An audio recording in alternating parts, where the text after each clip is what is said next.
Hey everyone, my name is Mohammed, and I'm your host for Freelance Canada, a show about what it's really like to freelance in Canada.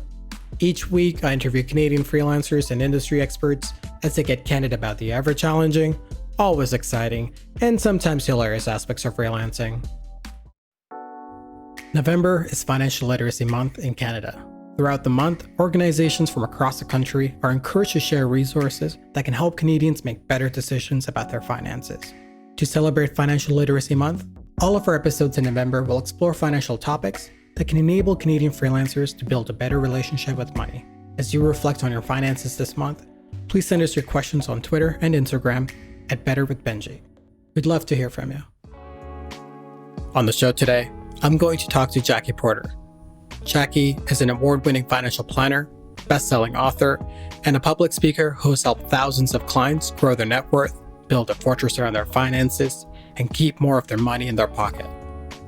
Jackie has been featured on a number of shows and is a regular contributor to financial publications. In fact, she was recently named Mackenzie Female Trailblazer of the Year for 2019. Jackie is a leading expert in women and money and also the co-author of Single by Choice and Chance. In this episode, Jackie and I talk about how Canadian freelancers who are single, whether by choice or chance, can design a life plan that not only covers their financial goals, but also other life priorities such as career, relationship, and personal goals. So let's get to it. I am feeling awesome. Perfect. Well, I'd love to know, what is it that you do? So I'm a financial planner. And, when I just got into the industry, I started to realize quite a few things. One was I didn't see, we were having a conversation before you turned on the tape recorder, but I didn't see a lot of people that look like me. And, my background is in psychology. And I started to realize, the way that I talk to people might differ from my peers in terms of how I approach financial planning. Because when you come from a therapeutic background, you learn a lot about, giving positive regard and giving people space to talk and all of these things. And, all of those things struck me as really interesting because they were never applied to, or at least I never saw them applied to finance. And I started to realize working with people and their money that people have a lot of shame. And I have a lot of clients who are female, and they have a lot of shame when it comes to talking about money.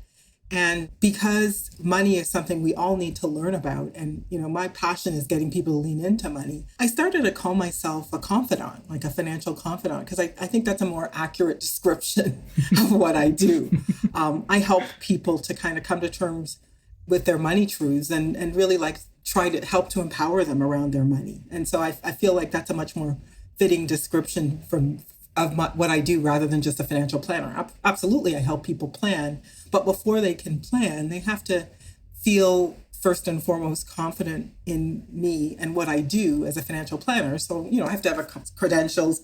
Yeah, I need to have a, certification. So that's my certified financial planning designation. But they also need to feel like I'm relatable and that they can trust me and talk to me. Because unless I really know what I can get to the heart of their financial truths, I'm not truly in a position to help them. And I think in this pandemic in particular, my industry is kind of turning on its ear and realizing that all advisors need to be better confidants. Right.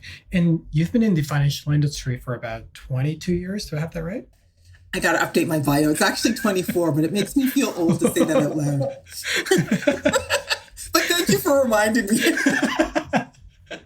I mean, I didn't mean it in any way of feeling old. I'm just having fun with you. It's all good. For me, it's more so about I suppose if you look at the market, right?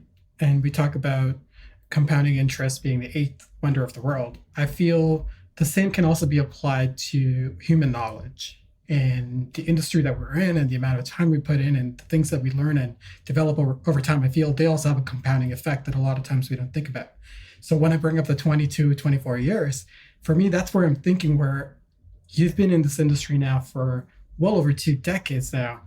And no, you're 100% right about that. I think there's one of my favorite authors, Malcolm Gladwell, talks about that, the 10,000 hours, right? Like you become an expert when you truly put in 10,000 hours. And I think that there's some truth to that. The more experiences you have, the more you become an expert on something.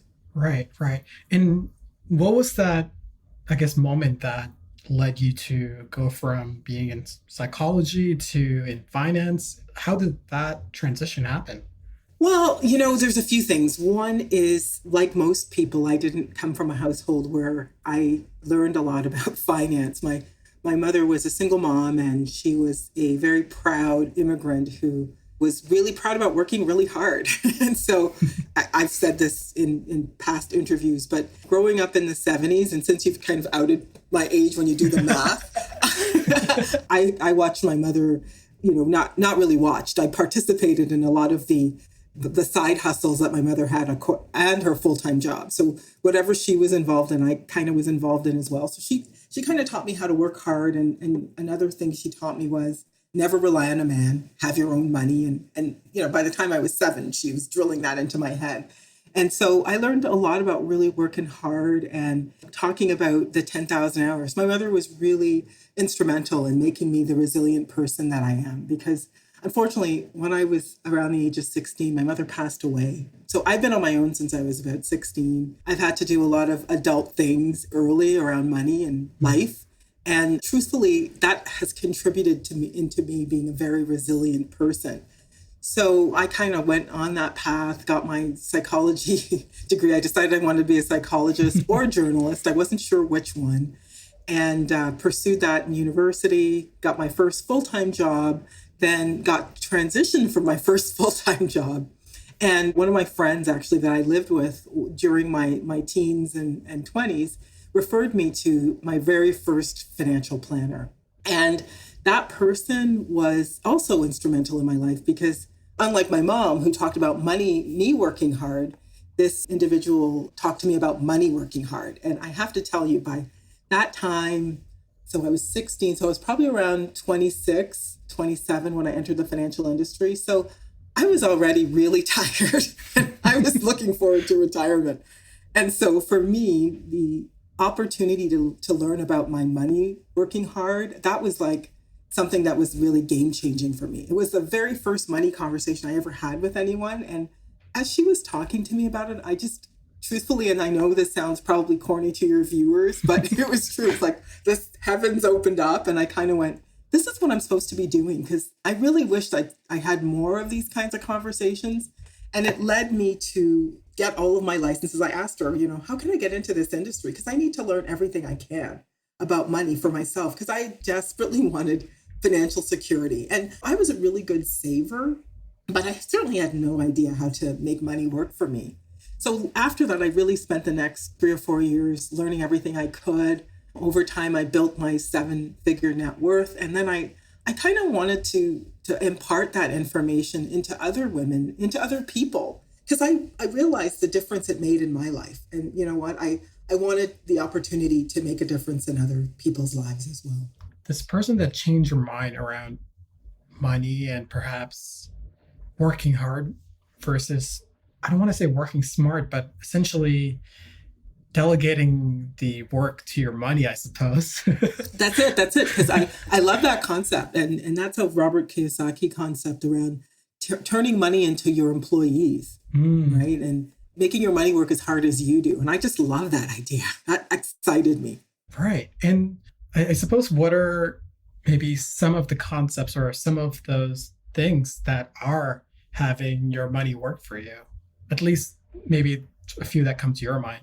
Oh, so concepts I would say that make money work for you. I'm really big on 3 types of leverage, right? So I love the idea of leveraging. So making money work hard for you is, to me, about leveraging, because when you work hard, it's kind of like adding and subtracting, like money comes in, money goes out, versus leveraging is about making money multiply, right? Right. And so what are the different ways you can make money multiply? So I usually try to talk to people about 3 ways you can leverage money.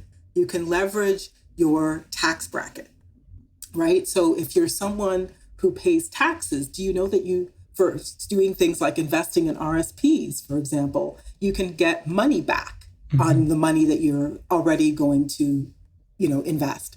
So that's a way to get free money from the money that you were going to invest anyway. So how can you do that? How can you get more mileage? Because I look at doing that when it comes to, if I'm going to get a credit card, can I get a credit card that gives me points so I can get more mileage, free money on the money I was going to put into to buy something? So I just love playing with that idea of leveraging. When I was talking about leveraging your tax bracket, so leverage the amount of taxes that you pay. And if you're in a higher tax bracket, look at the way the government, the tax system can give you money back. So make sure, especially as freelancers, that you get every single deduction that you are entitled to.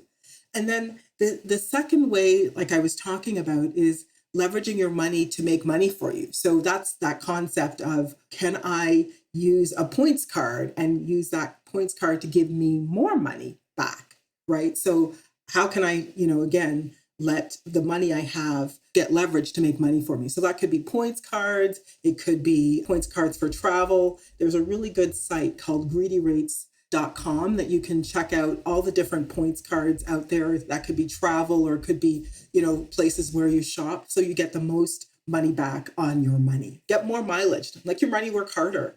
And then third is leverage your time, right? So leverage your time is about the fact that the earlier you start investing, the more you can have money accumulate for you. So basically, you can use time to help make money work for you. Versus if sometimes people come to me and they're 60, right? And they're thinking, I want to save for retirement. I'm like, well, how much do you already have saved? Because we have less time to work with. So you have less time for money to accumulate and work for you. So leverage your time. So leverage your tax bracket, leverage your money to make money, and leverage your time. I love it. I'm already excited to listen back to this episode and write down all the notes. I think a lot of times certain things can be like, well, of course, that makes complete sense. But when you add the context of how it works with your situation and your money, I think that's where the piece is coming together. It's when oh, right, it's a simple concept, but I see the big benefits and the impact of it. So I really enjoyed that there. No problem. Like I said, I love multiplying versus adding and subtracting. That's kind of what people do with money. Money comes in, money goes out. Amazing.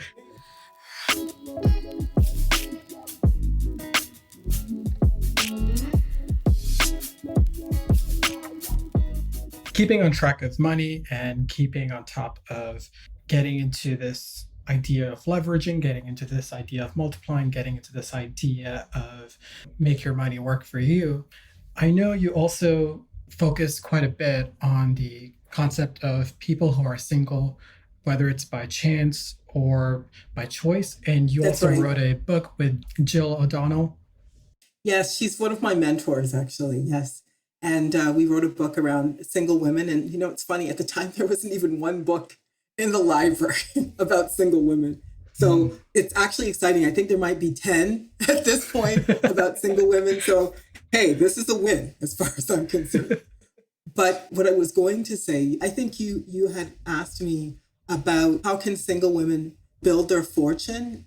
And that kind of comes around, it actually comes around with creating additional streams of income, because it is more expensive. And I'm not going to lie to your audience. It is more expensive to be single, right? You're not splitting costs with somebody. And so consider, if you're a single person and you're your only stream of income, you feel more at risk. So how can you create another stream of income? And it could be as simple as, can I offer a complimentary service in my business? So I have a lot of clients who are makeup artists, who are freelancers. So if I'm a makeup artist and I'm selling makeup, can I sell a complimentary service like skincare, where I can also make another stream of income from? Or could I become an influencer, where I could make money from repping one of the product lines out there? But think through, because keep in mind, these are some of the things that big companies do, right?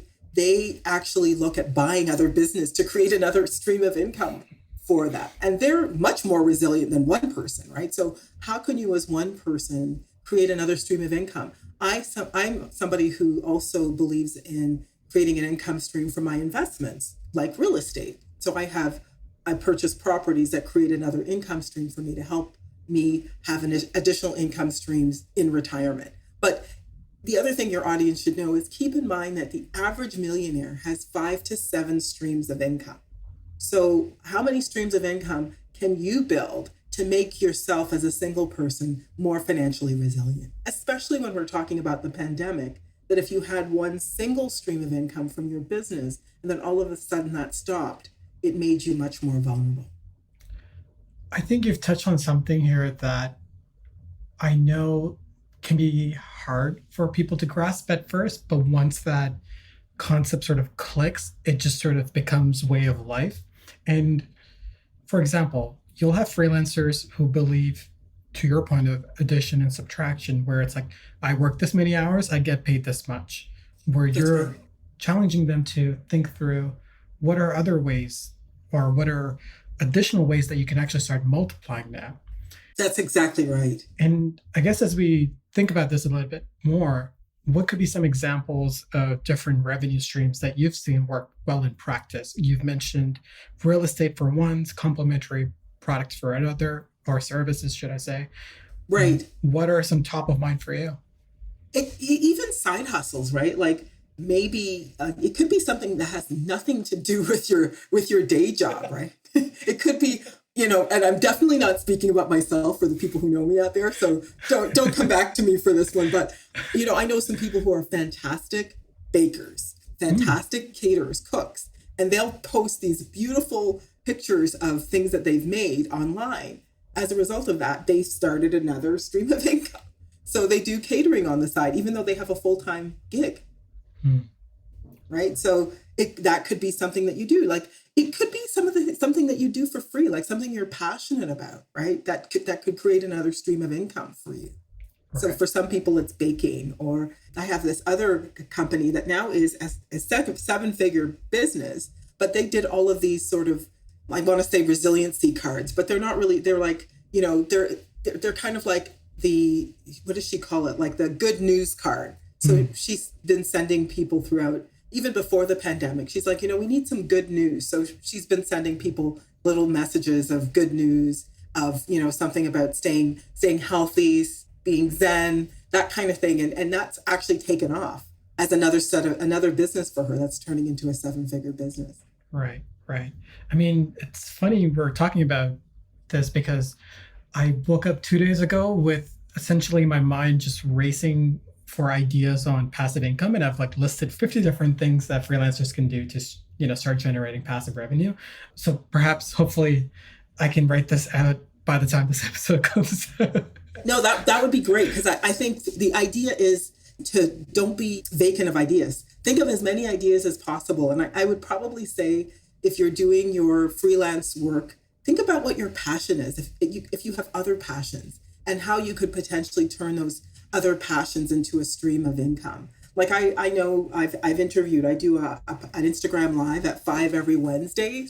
And I've had people on the show talk about the pandemic and pivoting their business. And so it could be you offered your services face-to-face with people, but now you're offering it online and you're realizing, that actually opens me up to markets that don't have to be in Canada. Do you know what I mean? So it could be as simple as that. Maybe let's just change who you market to from a postal code standpoint. Because www is the World Wide Web. Right. I like that. And earlier you mentioned fortune. How do you define fortune? See, fortune for me, and I think fortune can be many things to many people. And I know as a part of when I do initial financial conversations with people, I want them to define it for themselves, right? Because it's all about being aligned with your definition of what money means, right? So for me, fortune means time freedom. And time freedom is, for me, the absolute most amazing thing to have from a financial perspective. You have to understand, for me, my mother passed away when she was 36, and that's always been something that's been top of my mind. So I'm always thinking about how can I make the most of the time I have on this earth? So I'd like to travel. And so having money to do things like travel, spend time with family, create an impact in the communities I have, doing good work. Those are all things that are really important to me. And that's one of the reasons why it was really important to me to create my own 7-figure income stream. You know what I mean? So those are the things that keep me going. But I think people need to define, what does fortune mean for you? Because that's what will motivate you to the finish line, to truly have your own wealth.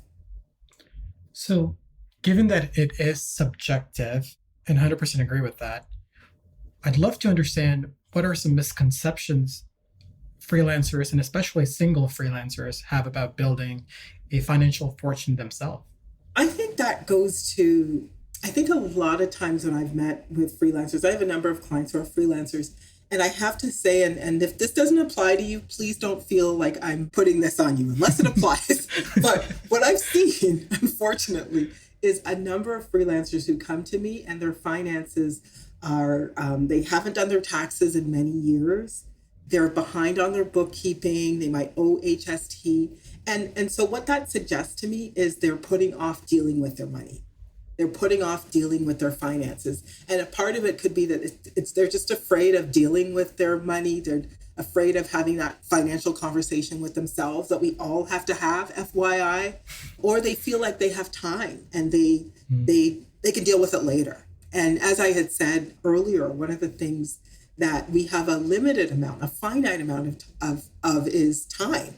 And time is actually something that you can leverage to make work for you. So I'm here to tell you that, like, instead of being afraid of your money, lean into having those money conversations, especially with trusted professionals. If you feel like this is something you can't do alone, get in touch with, ask for referrals for good advisors that you can work with, and trust your gut. If you're sitting with someone that you can't tell your money truths to, this is a good opportunity to leave the conversation, right? So, because it's your money, and you, like I said, that's one of the reasons I call myself a confidant. You have to be in a position to work with people that you feel comfortable with. And it's not just financial planners. Like, you want to have a trusted tax professional, because typically, as I said, when people that I'm getting referred to come to me for the first time and they have their receipts in a shoebox, they're behind on their HST, they haven't done their taxes in a few years, I'm referring them to the trusted professionals in my circle, because I can't do everything, right? So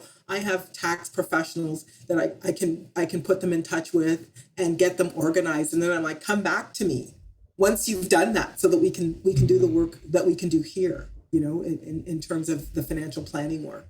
But yeah, definitely, I think there's a real need for training for freelancers so that they understand how money works. There's no, as we were talking about before, there's no training to become a freelancer. So here you are, if you're not understanding how money works, if you're not comfortable around being a business owner, you don't have a sense of how you should set up your cash flow, it could truly be something that scares you, right? So I think really getting organized around your finances as a freelancer. So that means making sure that every time you receive income, you take 25% out for taxes, and just have a separate account that you keep that money in.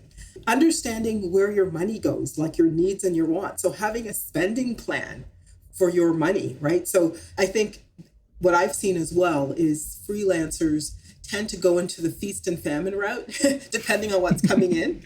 So there's months where things are great, and then so let's live it up. And then the months when they're not, and we're like, oh no, these are bad months.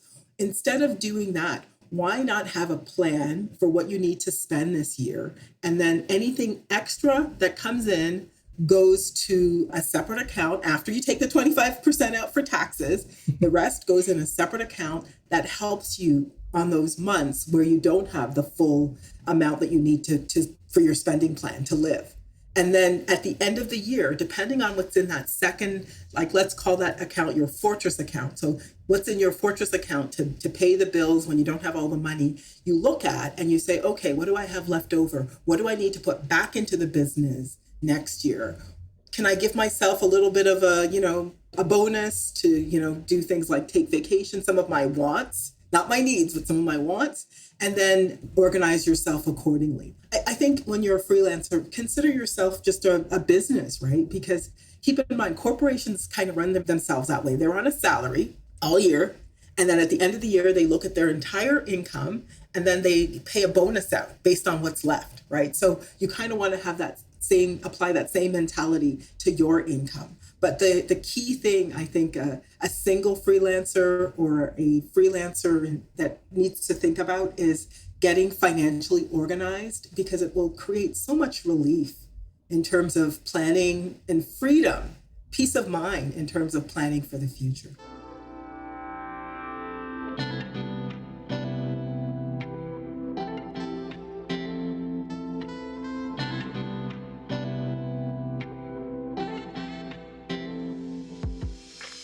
I suppose there are people who choose to be single and live life in that manner.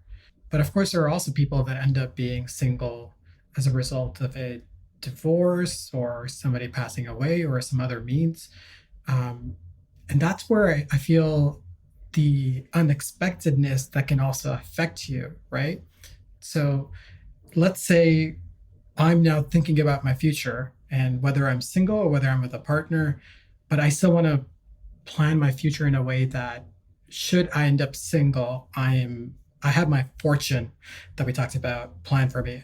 What are some ways I can get started and get into that mind frame? Yeah, I think that's a really good point. And I can't emphasize that enough, that first and foremost, your audience should know that people who don't plan to be single, and now I'm talking about women in particular, who don't plan to be single from a financial perspective, who don't plan to take responsibility for their finances, tend to have much more negative and adverse outcomes. They tend to be the people living on the lowest income level in retirement, especially because, people don't necessarily plan to divorce.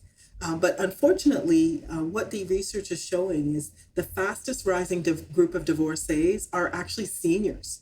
So instead of retiring on the beach together, they're divorcing.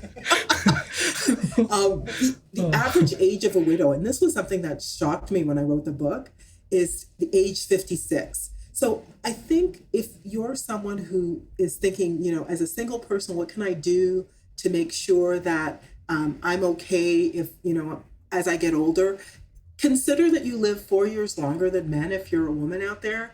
And I think it all starts with leaning into those money conversations, because typically when I do financial plans with people, we're having these conversations. What if the spouse passes away? Or what if you're the second person to retire? What do you need to save as a person if it's just you and it was just you in the relationship? What would you need to save if it's just you? So we're planning together, but we're also making sure that the two people in the relationship are ensuring that no matter what happens, they're going to be okay. So when you're having conversations, with your own advisors, you just want to do the math and make sure, what do I need to live? What are all the worst case scenarios? So God forbid, if my partner passed away, what do I need to have in place? If it's just me and I'm a single person and, I want to plan for just being on my own, how much do I need to put away for retirement? Give me all of my best case scenarios, worst case scenarios, so I can build a plan that's truly resilient under all those circumstances. Right. And as the freelancers are building this out, what are some unexpected challenges that they might face along the journey? Yeah, I think unexpected, the big one is taxes. I mean, there's so many different taxes to pay as a Canadian, right? But taxes to pay, period, right? You have to pay HST, you have to pay income taxes, you have to pay payroll. If you pay other people, you have to pay payroll taxes. So there's, a lot, and that's just income taxes. But there's lots of taxes to pay. And I think what I've seen freelancers struggle with the most is, like I said, falling behind on their income taxes, on their HST, and being in a situation where they're behind, and so they have to come up with a plan to pay the taxes they owe already while trying to manage their finances as they move forward. And I think going back to, feast or famine, money coming in every month and it's not the same amount, so sometimes it makes it much more challenging to plan. I think on that front, I think that's another challenge that freelancers are having to deal with, is just trying to figure out how much do they actually have in terms of income to work with. And as I said, that's why it's so important to get financially organized around your finances, because otherwise it can get overwhelming. And I think sometimes when freelancers are overwhelmed, that's one of the reasons why they just simply avoid it, and it starts to create this vicious cycle for them. So I think the earlier you, especially if you're a new freelancer, the earlier you get organized, get connected to a solid accountant. And for your audience out there who's like, how do I find a solid accountant? I'm happy to email you a article I wrote on how to find a really good accountant to work with. Just what questions to ask. How do you get organized around your finances? How do you get your bookkeeping sorted out? Like I said, I'm happy to pass on that information to you. But I think taxes are probably one of the biggest challenges that I see. And along with organizing how much income do I actually have so I can plan with. Because I think once you know those two things, then you can more solidly plan for your future, and you can have that financial confidence that you need to move forward. And when does it not make sense for a freelancer to start building their financial fortune? When it doesn't make sense is if they're facing debt. I think if you're behind in taxes, or you're carrying a lot of credit card debt, I think the key thing to do is prioritize paying off the credit card debt and start paying off the highest interest rates on the credit card first. And here's the thing that I recommend all of your listeners to do is go check out your credit score, and you can check it out at creditkarma.com. It's a free site to check out your credit score, because if you've got good credit, so if you have at least 650 or more, you might be able to transfer your high interest credit card to a balance transfer, a low interest card, like 1% or 2% for 6 months or a year, depending on your credit score. So you can truly focus on getting that debt behind you. And then really at that point, you can start building your financial fortune. If you're someone who has fallen behind on your income taxes, you're going to need to talk to a solid, trusted tax advisor to, work with the CRA to get your taxes organized, get you on a payment plan, so you can kind of, get that out of your head, like be free of all of that, right? All of that financial stress. And again, so that you can start planning and preparing for the future you want. Like I know we talk about retirement a lot as financial planners, but I actually just like to say, how do we retire your assets? Like when do you want to be in a position that you can actually start relying on your assets if you want to? I know lots of freelancers who work into their 70s because they love what they do. So it's a question of knowing that you have the choice to retire, not that you have to. I suppose as I think this through, and I really like your approach to what is retirement, right? Or rethinking retirement as you're putting it. And I think what's interesting is that it can be very easy to be like, yes, I need to start planning for my retirement, and it's going to happen. I'm going to have my financial fortune. But it doesn't fully click in at times. And sometimes until you see another person and you see their success story, or perhaps even their nightmare, that you realize that it's like, oh crap, okay, I need to really get my house in order. In your experience, what have been some stories that you can share that perhaps might bring home this idea of why building towards a financial fortune is important, especially thinking yourself as a single person, even if you are in a relationship right now? Yeah. Like I can think of this one makeup artist I've been working with for many years. And she was somebody, I can tell two different stories. One, she was somebody who was a great saver. She just wasn't a great investor. So, some of the things that we did, what I did with her was really helped her to build her financial fortune. So we build investments, we build other streams of income. We also put in place, because she was a single person and she was actually in the process when we met to buying her first home. We looked at a plan to pay off her mortgage faster. So, here she is now in the pandemic, mortgage free. She's bought 2 other properties. She's got money in investments. She's now found a partner that she's with, but she knows that no matter what, she's going to be totally fine financially. And it started with her being in a position to save, being in a position to buy her first home, being open to these money conversations about how she can build her fortune. And because I'm pretty repetitive. So what's great about her is because we've had these conversations over the years, when I start talking about something, she's like, I get it. I really get it. And she'll repeat something I've said back to her, which for me is like just awesome to see her like a light bulb come on, and she feels empowered around her money. And I think that's something I feel that I love seeing repeated in the clients I have when they're like, no, you don't have to say that again. I get it. That for me is awesome. I'm like, okay, I've done my job here. I no longer have to be a financial evangelist for this person. I just have to move on. But no, I think during the pandemic, it's really come to light when people are prepared versus not being prepared. So she's really prepared. We did, like I said, we did all those things. The other thing that we did was we got her things like income replacement, because if you're a single person, who do you have to rely on? And her partner happens to be a freelancer too. So because we set up these income replacement plans, it's interesting. The makeup artistry industry, some of it has dried up quite a bit during the pandemic.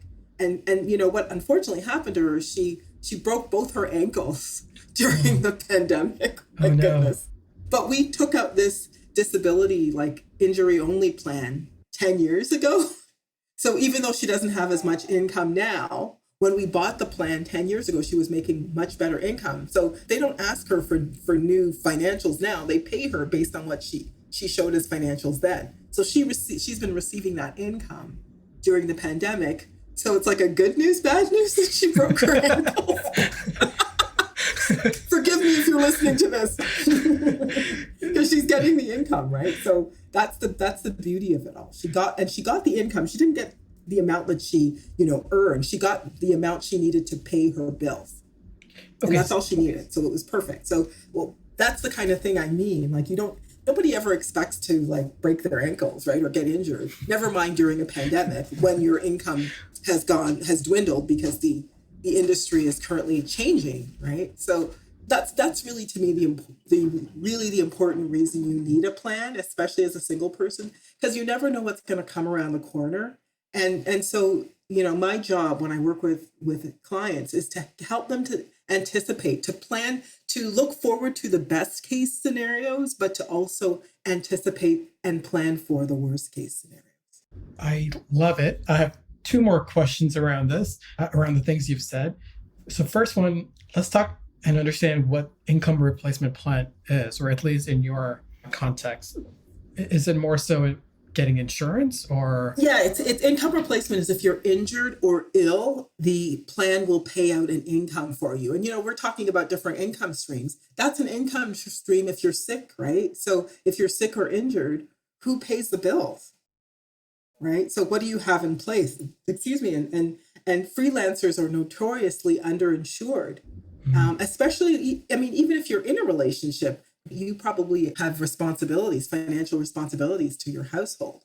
What happens if you're not well enough to meet those responsibilities? And remember, you're your own insurance plan. So what do you have in place? What income stream do you have in place to replace your income if you're sick or injured? Okay, that makes a lot of sense and I like it. And the other thing that you've also mentioned that I want to make sure I capture is that this makeup artist had somebody to talk to about money, right? And I find most people don't talk about money. There's so much stigma around it. It's like we don't talk about a salary, we don't talk about investments, we don't talk about savings unless it's like very rare. So for somebody who's thinking about starting making more of a concerted effort in their finances, what are some ways they can open up a discussion around money, especially if they have a partner? That's a very good question. I make a joke about this all the time because it's about, having these key conversations with your partner. But keep in mind, during the pandemic, people have unfortunately lost their elder family member. So that could be a grandparent or a parent. And I'm hearing from clients these nightmare stories of trying to figure out where their mom or dad's money is, or where their will is, or how to find all of their legal documents. And I think having money conversations with loved ones in general is tricky. And, I think this is where having, again, a trusted advisor comes in, because I think working with clients, I've facilitated a lot of money conversations for the clients that I'm involved with. And I think about, for example, we were talking about women who become single by choice or chance and the perils, financial perils they face. I think one of my roles when I work with women in particular, just because they stand to lose so much, especially if they go into a relationship and it goes wrong, is I actually advocate for clients when they come to me and they say, listen, I've met someone, I'm so happy. I'm like, that's wonderful. And let's talk about cohabitation agreements and prenups and post-ups. Remember those things that we talked about in our first meeting? I'm like, well, when are you bringing your partner in so I can help facilitate these conversations? And I think, advisors stand to gain a lot from being that person who can help facilitate those conversations. I've also facilitated conversations with clients, because I work with a number of families when they're like, mom and dad aren't safe living in the house anymore. Mm. We need to actually talk to them about, considering downsizing and having the money go towards their retirement. And I've been in some rooms and I'm like, wow, these people are really comfortable with me. Like, who knew they'd be this comfortable having this conversation with me there when it got really, really heated and very emotional. I'm like, I don't know if I should feel good about this or not. But anyway, I was happy to facilitate those conversations and help families have some challenging conversations with their loved ones that led to, putting in place prenups and postnups for both parties involved. Because when you're protecting one person, you're protecting the other person too, or helping, family members help their family have those conversations. Like I think about those conversations about downsizing. Sometimes it didn't happen right away, but it happened maybe 6 months, a year later, because we started that conversation and they started to think about some of the things we said. You know what I mean? So, but you kind of have to just start them and be dogged about continuing them. And truly, I think it's helpful to have someone else at the table who can be a neutral third party and just can help facilitate the conversation as much as possible. Right. Well, Jackie, I love everything you've said, and I've really enjoyed this conversation. I'd love to know where people can find out more about you and your work online. Yes, absolutely. So they can go to my website, which is www.askjackie.ca. You'll find a bunch of financial literacy videos. I love doing financial literacy videos. I do podcasts. So podcasts just like the one I'm on today with Freelance. There's a number of podcasts there where I talk about different financial topics.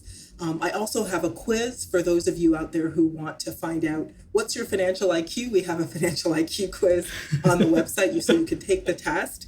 And if you get your results and you want someone to hold your hand with the results, we're there to do a financial IQ, a longer financial IQ with you, where we give you strategies. We give you a half an hour free strategy session on how you can improve your financial IQ. So feel free to reach out to us. Also, feel free to check out my Instagram handle. I host a webinar. I host a live every Wednesdays, and it's just about the financial issues happening for people during the pandemic. We usually do a personal issue and then we do a business issue. So love to have you come on and listen to the live and give us your feedback.